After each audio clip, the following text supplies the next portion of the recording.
Welcome to Speak Out Charlotte. I'm your host, Jim Puckett. Thanks for joining us tonight. We get together every Tuesday night to talk with people who are involved in Charlotte-Mecklenburg region to talk about the challenges we have, the opportunities we have, and any general information that we think will make your life and you a better informed person.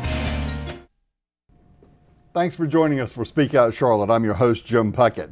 Tonight we've got a candidate for the Charlotte-Mecklenburg Board of Education, the most difficult job, I think, in all of Mecklenburg County.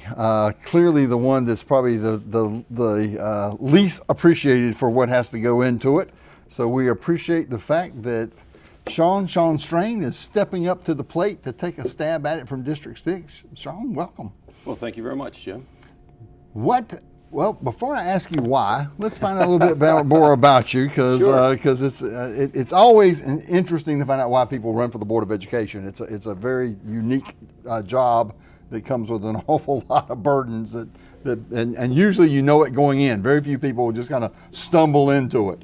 But tell us a little bit about yourself, your background, your professional background, your family, how long you've been in Charlotte, all the stuff people like to know before they get to the details. Yeah, sure. Well, I appreciate you having me on. So my name's Sean Strain. I've first moved to Charlotte in 1995. Left in 98 with my wife, moved to London, spent 7 years in London, and moved back with a set of twins. So we had twins while we were over there. Those twins are now in 7th grade. At Crestdale Middle School, and we have 2 more that are in elementary school, working their way up through it as well. So you're clearly invested. So hugely invested. You know, that's an easy answer to the question why. I've got 4 blonde reasons why to do this, but I've gotten more and more engaged over the last 18 months, and I got to the point where I said, look, I'm spending the time. I'm heavily engaged. I think the public service call got to me in terms of wanting to do more and contribute more to our schools in Charlotte and Mecklenburg County. Excellent. Background professionally? Currently help run IBM's global software business. Perfect. Been with IBM since hired into Price Waterhouse 22 years ago. And so have enjoyed that opportunity to work with both IBM and its clients. To transform their businesses, much the same way as we're talking about transforming the school system. Well, and it's really very important. One of the things that we find in all levels of local government in particular, but pretty much all levels of governance, is this lack of kind of a business background for a couple of reasons. One, it's difficult to find the time when you have a legitimate business, a job. Sure. That requires most of your time. Yep. It's tough to do, but and it also, you will, if you're lucky enough to get on, and I think you will be, find it's difficult even just mentally, because you're operating in 2 different environments. The great thing is you've been somewhat involved with in the last 18 months, so you will be quite ready for the fact that logic is almost never the first line of planning, but it sometimes works its way in. Right. But we do have to have people that kind of bring that to the table in that skill set. So I applaud that. You said you've been involved in about the last 18 months. I assume over some of the questions about boundaries and where we're going to go and how we're going to take this school system to the I won't say to the next level, but at least to the next plateau of wherever it's going to go. And it's an interesting time. You have an outgoing superintendent that has had mixed support among the community, which is a little unusual. I think I've known Ann for a long time, and I think most superintendents tend to have a pretty solid support within the community. Ann's has been up and down within different parts of it. Some of it maybe to her own making. I think a lot of it's just the times that we find ourselves in. Right. And yet a new superintendent taking over in just a couple of months. And in all honesty, I don't know that we really have a good grip on what that will be. Sure. It's a strange dynamic. most of the time, as a former Board of Education member, you find that superintendents kind of either are fired rather rapidly, or they kind of come out of nowhere and go, hey, I've taken another job. And so there's not a lot of in between one and the other.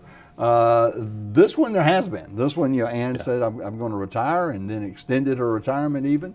So there has been kind of a long period of time with a guy kind of hanging out in the batting cage, without really saying if he agrees or disagrees. That's right. What's your take on that? It's an interesting one. You mentioned student assignment, which has been running for the better part of 2 years. Or 20.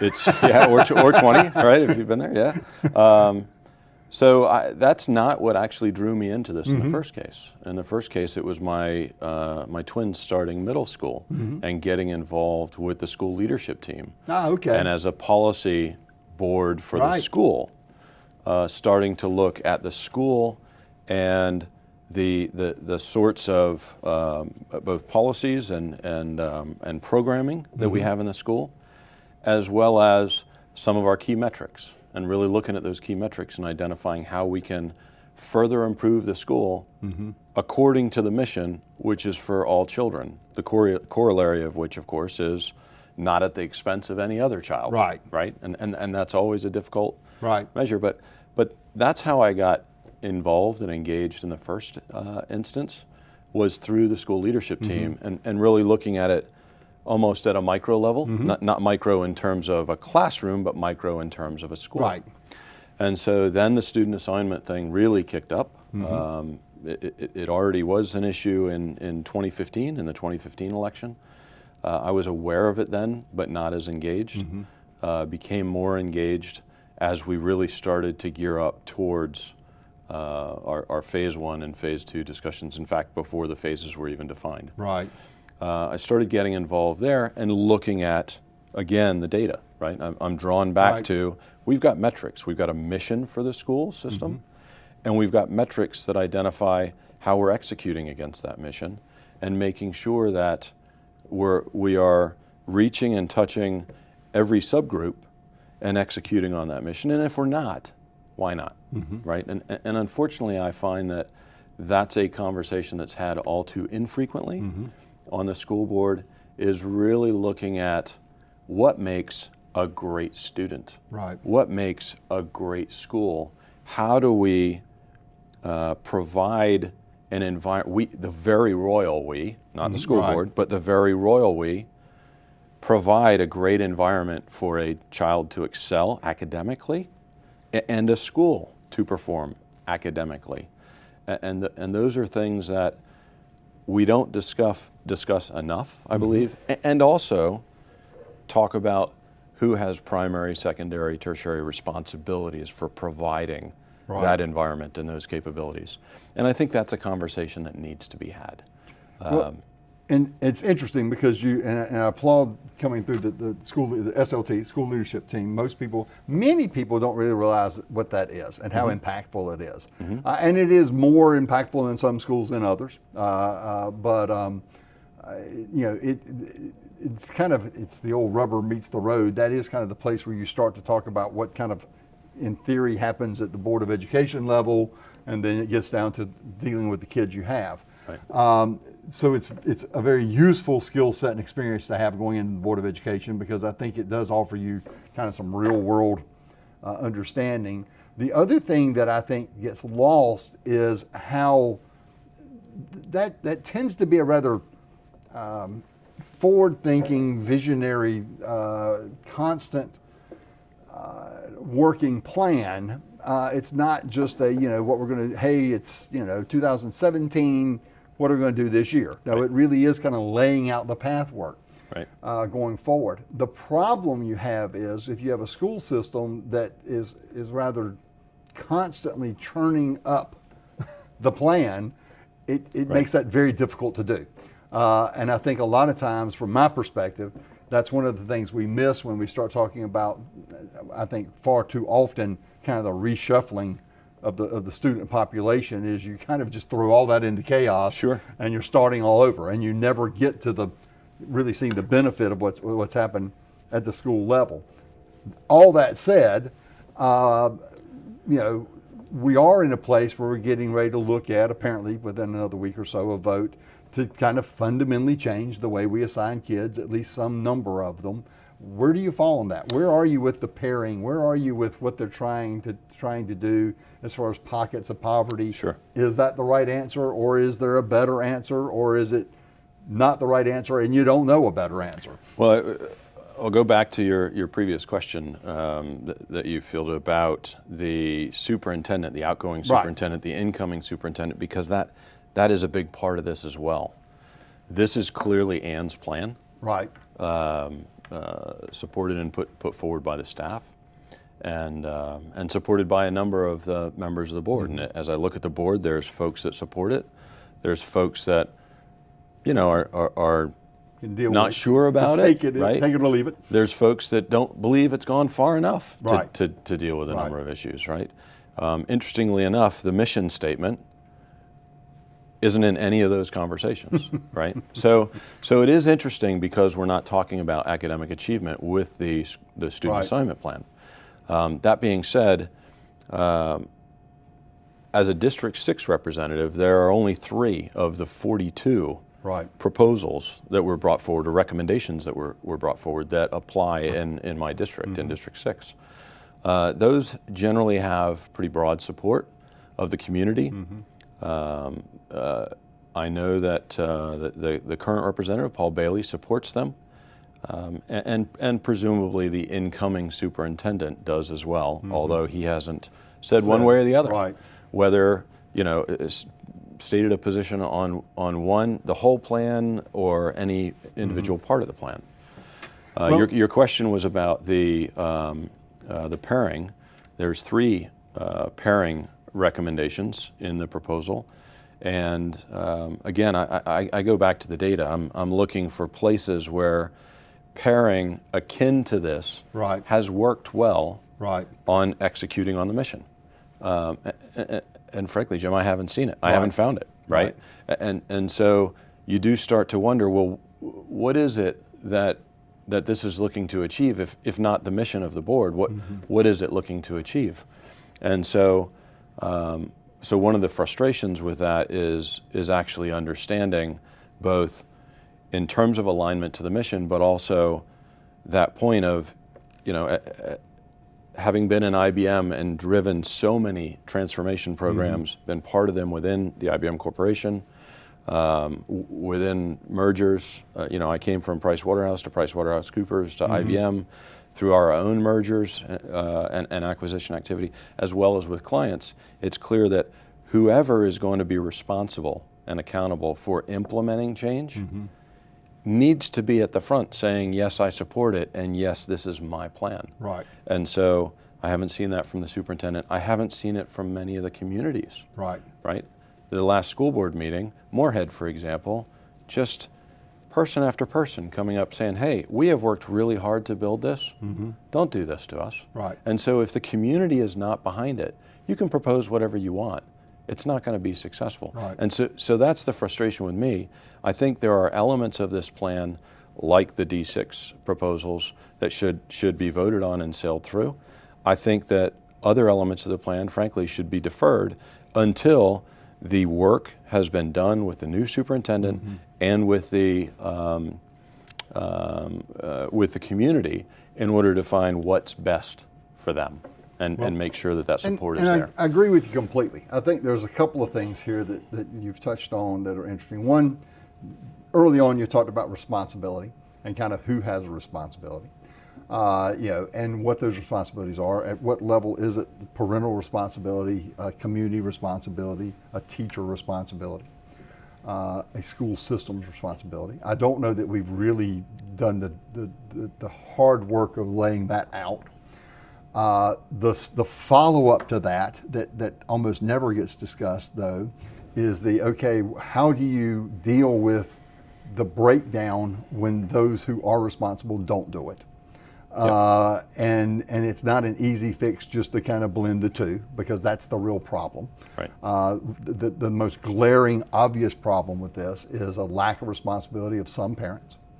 And sometimes they don't even understand the responsibility, whatever the case may be. I've kind of fought the notion of then what has to happen at that point is that we kind of engage other responsible parents into the mix.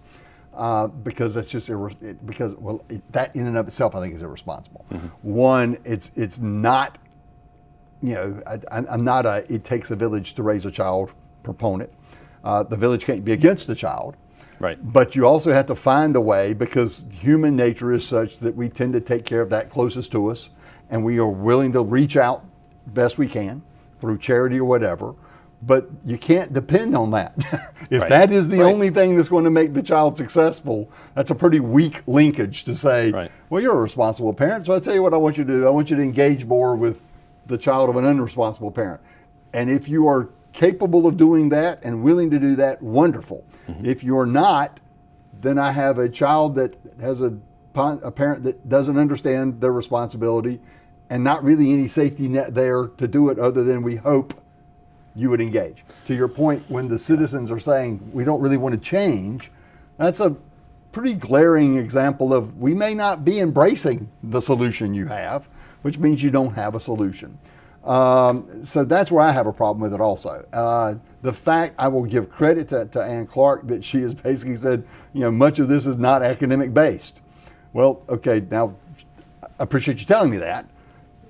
But if you, as the school system, aren't handling the academic piece of it, could you tell me who's taking care of that while you're doing whatever else this is that you're doing?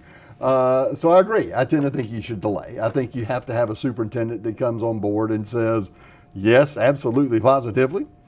No, not at all, or tweak or whatever. So it is an interesting period of time. And we are rapidly doing these things. I think the Board of Education is going to, say, yes, this is the path we're going down, and we're going to commit to it. And, a month later, Ann's going to retire, and Wilcox is then stuck with, do I do what the board's embraced, even though I don't embrace it? That's problematic. As a county commissioner, I can tell you I have very little interest in funding it because I have no idea who supports it. Right. I also have absolutely no confidence that it accomplishes anything. Again, when you're honest enough to tell me, well, this really isn't an academic program, okay, right? Going forward. So, you have a challenge because your dilemma is you're running under the current situation, serving under an unknown situation. Difficult time to run for office. But an interesting skill set. And before we go further, I should have done this early on. Define District 6, just so people don't, Sure. It's very good. Yeah, so District 6 it runs from just north of Mint Hill all the way to Pineville. Right, including Matthews and Ballantyne areas, et cetera. Pretty much south of 51, but it's generally in line with the county District 6, except for the Steel Creek area. Right. So it's pretty much South Charlotte, and to include Matthews, Mint Hill, and Pineville. You also talked about the changes we have right now. They only touch on about 3 of the schools. The big unknown, however, is the magnet program going forward. And kind of where we go the next go round, and that is the part that I think people should be a little bit concerned about, because when you look at the bond package, for example, there's not a whole lot of capacity being built in District 6. Not necessarily needed urgently today, although needed. But it's not where it was 20 years ago, where we had 40 trailers at a high school. Or at every high school. But there's also not really a commitment out there of, well, we are going to build capacity in the high growth areas either. But there are. One of our middle schools has 50% more students than it was built for. Right. And you go down the line, and many of the, South Mac and Ardrey Kell are both over 3,000 students. Overcrowding is a huge issue in South Charlotte, and all you see is earth being turned down there, right? More and more houses going up, complexes going up, students going to be in those schools. And so from that perspective, we do need relief, and I think the capital needs assessment that Ann drove recognized that. So there are some high priority investments in District 6 that are very important to us. You mentioned magnets, which I want to touch on if I could, Jim. Yeah. So I think magnets are a critical part of our system, but we have to keep them magnetic, right? Well, we call them magnets. Of course they're magnetic. No. If we're abusing them such that we are looking to accommodate people so that they can get out of their neighborhood school as a priority, rather than they have a specific aptitude, for example, STEM. Right. Last year, some changes were made by the district, which reduced the entrance criteria for STEMs, such that you no longer have to be proficient in math to go to a STEM school. Right. Okay, I'm back at the mission. How does that help us execute? For people that don't know what STEM schools are, it's a math school. It's a math school. Science, tech, engineering, math. And so to say that somebody doesn't have to be proficient, and actually all of those schools have wait lists. Right. So what you're doing is literally taking opportunity from some to provide to others, a fraction of which may actually benefit from it. Right. Others of which will ultimately fail in that new setting and go back to their home schools. And so you really have to ask yourself, well, again, I'm back to, we're about driving academic achievement. It's plain and, it's written in black and white in the mission statement. And so I'm passionate about that, given, frankly, my father and father-in-law's 52 years in the United States Army. Right. That's the environment I was brought up in, a highly diverse and integrated environment, and focused on mission. And if you're not executing on the mission, what are you doing, right? And so, a number of those things, including, as I've said, some of the paired proposals. You really have to ask yourself the question: well, are we actually executing on the mission? Well, and again, we go back to when we talk about the magnet program, which represents about a third, if I remember correctly, of the investment of the bond package, is to build this magnet program that, again, is not academically based. It is literally a opportunity, a paraphrase, but the superintendent basically said this is an opportunity for parents to escape a failing school. To your point, escaping a failing school is not being drawn to a school precisely for a specific reason, and you do a great disservice to both the kids who do want to be in the school, like you said, and to the kids that are sent there with very little opportunity to engage, or they don't want to engage. One of the really sad things is, if you kind of carry it to the extreme, if you go to a language immersion magnet, for example, where a French immersion magnet, so they're all speaking French. Well, guess what? If you're not really interested in learning how to speak French, you're not going to have a really good time there. Right, right. Now, if you went there because you tried to get out of the school you were in and you thought, well, anything is better than where I am. That's the problem I have, because it does two things. One, it plugs kids into another school where they may not want to be, but it doesn't fix the one they left. No. That's the biggest problem with this entire program from my perspective, is no one has told me, what do you do with the kids who don't escape, and you have, by your own definition, a failing school? Because we haven't talked about what you described as the hard questions. Right. What makes a great student? What makes a great school? How are we working with the community, from the parents to the aunts and uncles to the extended family, to include grandparents, to the broader community, to governmental and non-governmental entities, to make sure that everybody understands what's necessary in order to help that child succeed academically, which opens doors of opportunities, which of course is a huge topic, as we would all agree in this county and city, that we need to address. And it's not being addressed. And the problem with the current plan is it just muddies the water such that you don't see the problem. And again, we're back to the kind of soft explanation is that I've got a school with parents who are not engaged, so if I can get them into a school with engaged parents, they will be better off. And I'm back to the, no, it just doesn't work that way.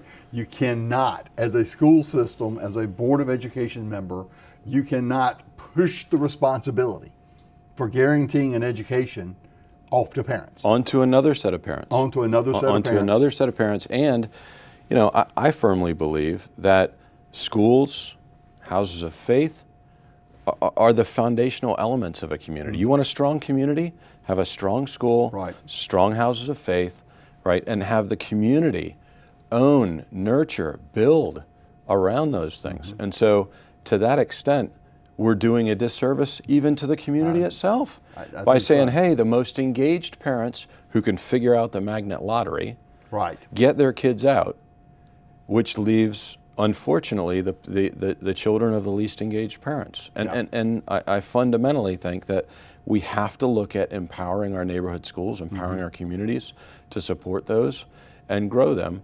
And if you look at the communities that have strong neighborhood schools, there's tremendous community engagement from the businesses, from the parents, you name it. And then you look at the schools that we call failing schools, they don't have that. Right. Does that community understand that that's one of the key pieces that's missing? I doubt it. In my communication and travels across the county and looking into these, they don't, right? I mean, I've spoken to people who say the government is ultimately responsible for educating children. No, I fundamentally disagree, right? And if that's the case, if members of the community and parents feel that that's the case, then that's a culture change we need to drive. All of us need to drive that. And who benefits most? Every one of our kids and in their futures. And I want to end up enough time for you to kind of give some content information, but here's the interesting dynamic to that and the bit of the irony. The very folks who tell me government is responsible are the people who are dependent upon parents to do the job. In some ways I'd go, you're right, government is responsible for those areas where the parental involvement isn't there. You have to figure it out, and I am a firm believer of when you concentrate that challenge as much as you can, then you're able to laser focus your resources to deal with that challenge. Right. And guess what? You don't have to worry about McKee Road as much because it's probably taking care of itself. We got 30 seconds to go. How can people find you? Website, web page? Thank you. So I've got a website, is www.seanstrain.com. Also on Facebook, Strain for School Board. So either one of those, you can reach me. I'm doing events in the community. Okay. We've got events coming up. I did one last weekend. We've got one next weekend. We do parlor chats going into... Hit the web page and they'll find you. Yeah, absolutely. And I've got a list of events. Great. Thanks so very much. We appreciate your being here also. We'll be here again next Tuesday night, and we're going to be looking for you. Thanks. Good night.